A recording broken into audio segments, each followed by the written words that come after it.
Hi guys, it's happening. Another absolute feast for your eyes. If you're a hairdresser or know anything about cutting hair, this is your chance to click away now.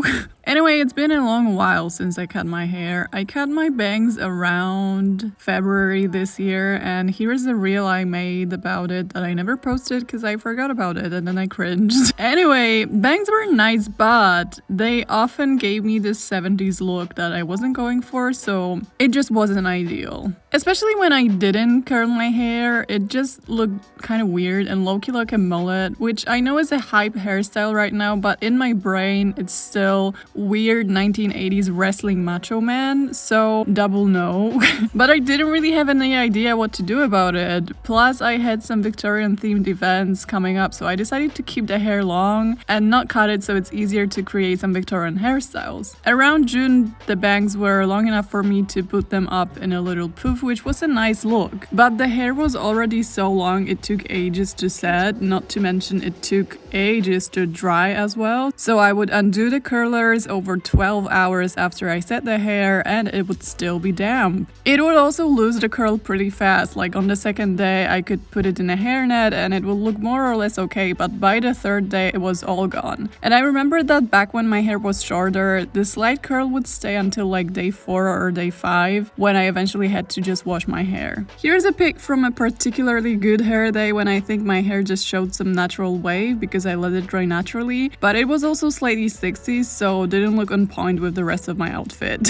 When I flew to New York this summer, I was so busy and jet lagged that I didn't set my hair, and I mean, it did not look great. First of all, New York water didn't do wonders to my hair, but also it got greasy so much faster. This is a pro tip from someone who's been setting their hair around once a week or so for the past couple of years. I don't know if it's the curly hair per se or the hairspray used, but hair lasts so much longer with hairspray in it, like the grease just doesn't show as much, at least on my hair type.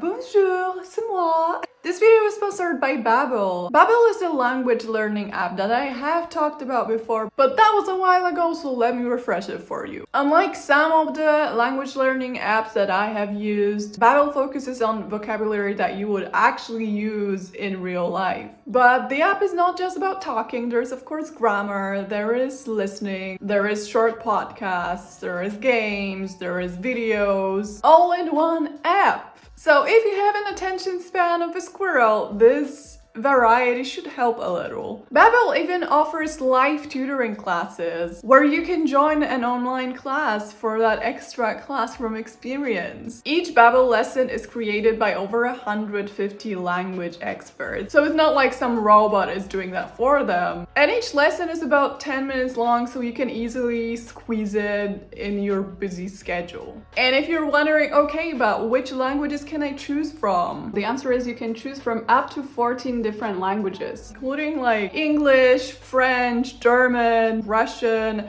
one of them being Polish if you're feeling adventurous. Basically, the goal of the app is to get you speak the language as fast as possible. C'est très simple.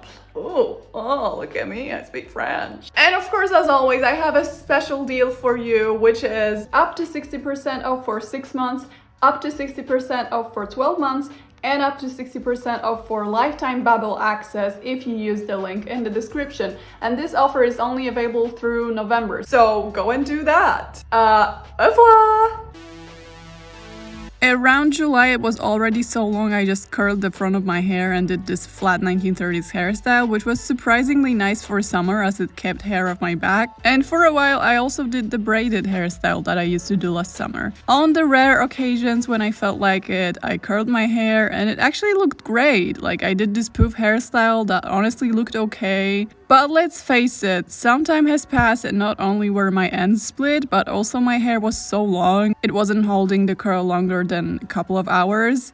And it was a bit of pain to know that this perfect hairstyle that I have just achieved will be gone by the time I leave the house. So I just didn't set my hair because it was so annoying.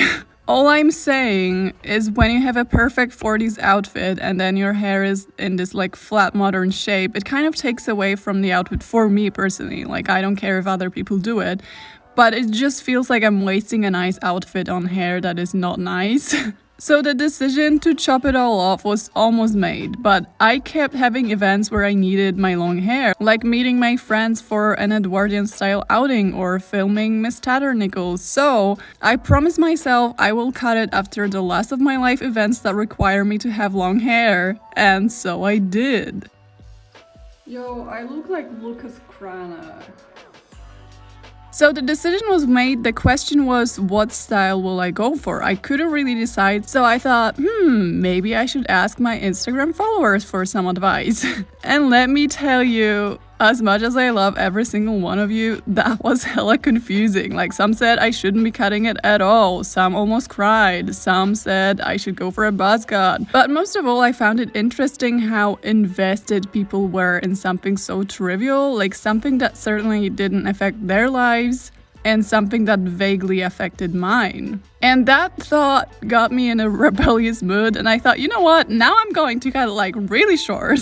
And I still remembered the relief that cutting my hair back in 2020 gave me, so I just wanted to revive that feeling. Back in 2020, I went for a deep U-shape cut, with the back covering my neck and the shortest part reaching a little below my nose. And this time I decided to go for the 2020 haircut again, and maybe just try styling it differently. So as you can see, this is what my hair looked like unstyled and let loose, and it's been a while since I cut it in a U-shape, so it didn't really show anymore.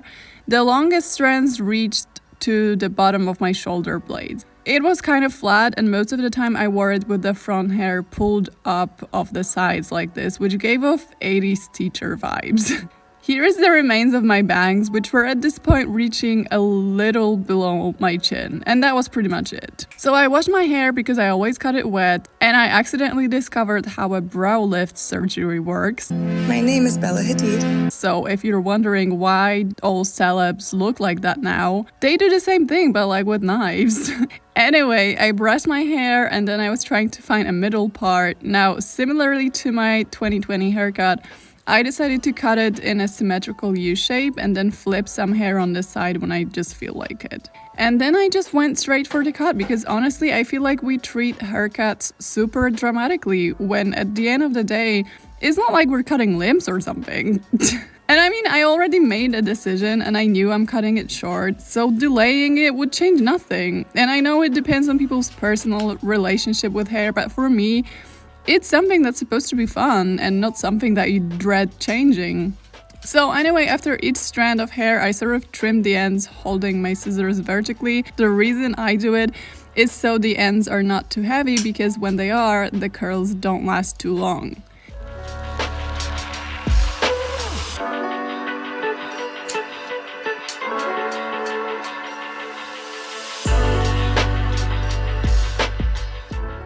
Now, when I got to the back section, I got flashbacks to 2020 because it was the part I struggled with the most. The way I usually do it is I flip it over my shoulder and I cut it from underneath. I don't know if it makes sense. So I just cut it a bit longer than it's supposed to be to have some length to manipulate, and then I started adjusting slowly.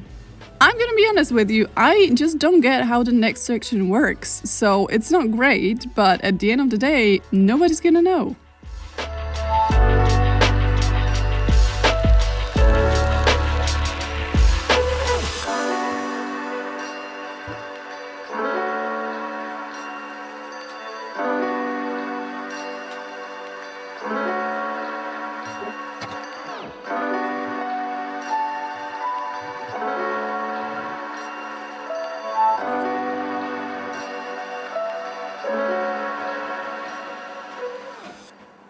After a couple of strands, I got this 90s male actor vibe going on, and this is usually the moment I start questioning all life choices that led me to this point.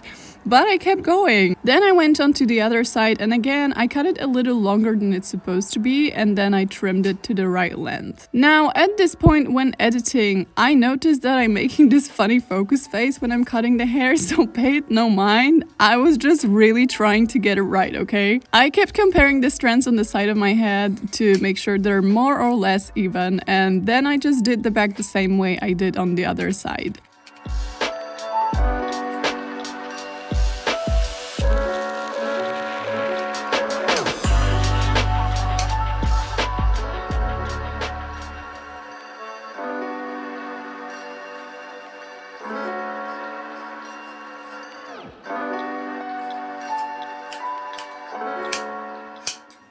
And of course, when it was done, it looked absolutely godless. It looked awful. But it wasn't all done, as I still had to perform the thinning. Now, if you've watched my 2020 video, you probably remember me trying out thinning shears for the first time. And apart from the fact that I used them upside down, it worked pretty well and it helped the curls. So I decided to also use them this time. They should actually be used on dry hair, but I didn't feel like waiting until they're completely dry. Using tips from a 1940s haircutting manual, I used the shears every inch or so on different layers of my hair, which were kind of a mess to separate, not gonna lie. It looks scary, but it takes just a little bit of the weight of your hair, which also makes it hold the curl a little longer. Now, I only use it because my hair is thick and there is a lot of it. So if yours is not like that, maybe don't do it.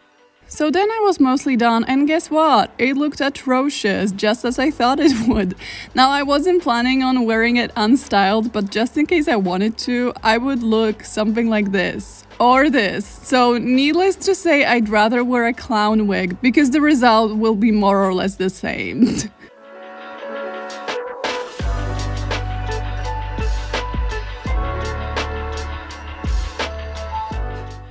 I checked the back using my front camera and the mirror, but to be honest, if something was uneven, I wouldn't even see it, because at this point my hair was already a little wavy. This is a pile of hair that I cut.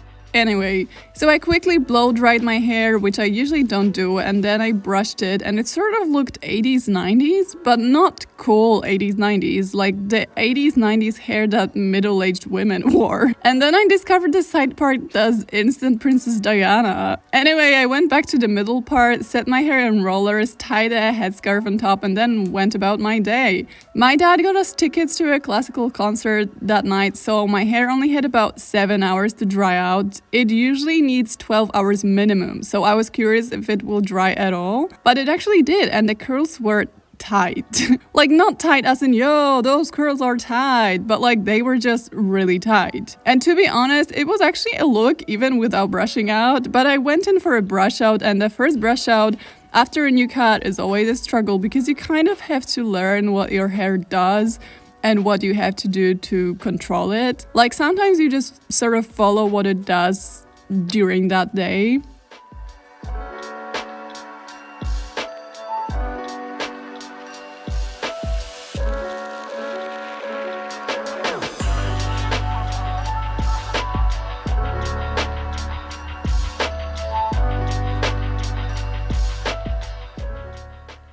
And at this point I lost my bobby pins, so I'm frantically running around trying to find them. And then when I found them, I lost my brush, because I'm just silly like that. I went for a side part eventually because I felt like it, but even though I was happy with the cut, I wasn't 100% happy with the brush out.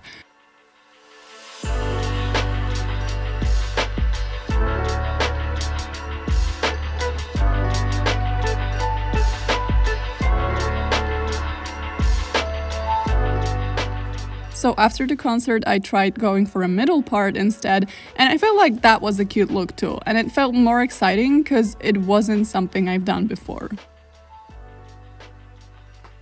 The next time I just put the remains of the brush out in a hairnet, and this is something that I think short hair does so much better when it comes to vintage hairstyles.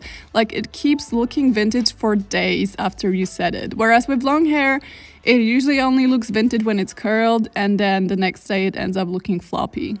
I look very like put together, which I like. So sorry for the weird framing, I don't want to spoil my flat. So here I set my hair again, and I think I came up with something new.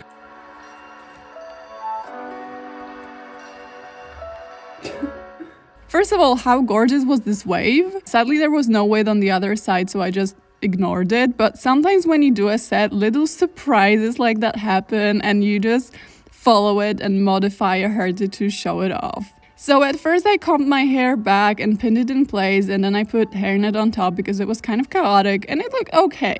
But then I thought, you know what, maybe I didn't brush through enough and it will look a little different.